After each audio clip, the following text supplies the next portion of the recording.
Hey folks, welcome to tonight's live stream. Just a quick Bitcoin update today. I want to go over the relevant mean reversion pivot here on the 4-hour chart. Now just a standard quad CCI reading where you have 3 periods positive weighting. Well, actually quad CCI.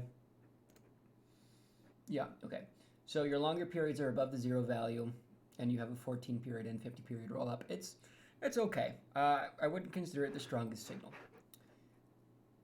Let's talk about this band though, because this one is actually the significant one. We have a really clean volatility overhead reading, or excuse me, LOX reading. There is no volatility overhead at this time, at least in the terms of overexpansions. So our longest overexpanded period is about 280. This purple band is a 280 period band.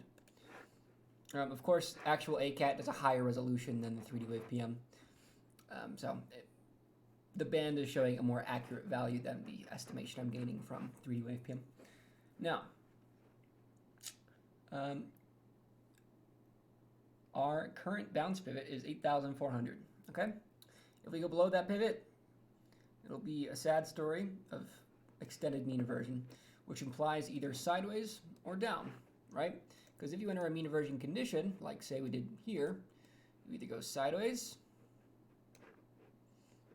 or against the trend. Right, mean reversions are very reliable. Right, you activate a condition, you see the mean reversion. So if we go below 8,400 and we actually get a candle close below that value, I would use extreme caution and stop out of your longs. Until then, I highly recommend going long. Okay? When that support is broken, flip your position. Now, it's important to talk about how you might optimally flip the position. I'll bring that a bit closer here. Sorry. It would be based on this 50 period here. So, or 28 period. So this band here, this teal band, all right, if we activate the mean reversion condition, if we pop up above it, you want to short on its re-entry. Okay? Because sure, you're good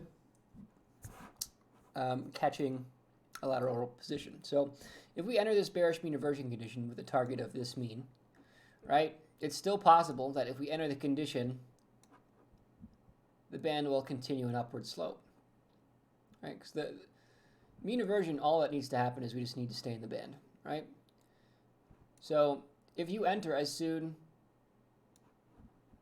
as you enter the band, you start shorting right there, okay?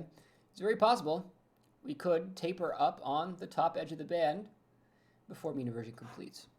Now, in hopes of minimizing risk, you should enter a very small portion of your position on activation of the condition with an immediate 9% target.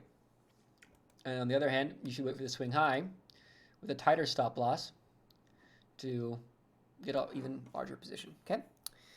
That's the way you should play this chart. It's if there was a textbook, this would be the textbook play. So I'm very happy about that. So let's just go over what I talked about over here, okay? Or you could use the green compression range to catch the swing high. That's also very useful. So this green band here, if you want to short based off of top reading here, or bottom reading here, or bottom reading here, this one you would have stopped out of, no doubt. Although the 3.2 did hold, so that's pretty interesting. Anyway, CLCP or 1/10 period. Those are your two options for gaining entry into mean reversion. Until then, just stay long. That's it. It's been a pleasure. I'll talk to you all tomorrow. Ciao.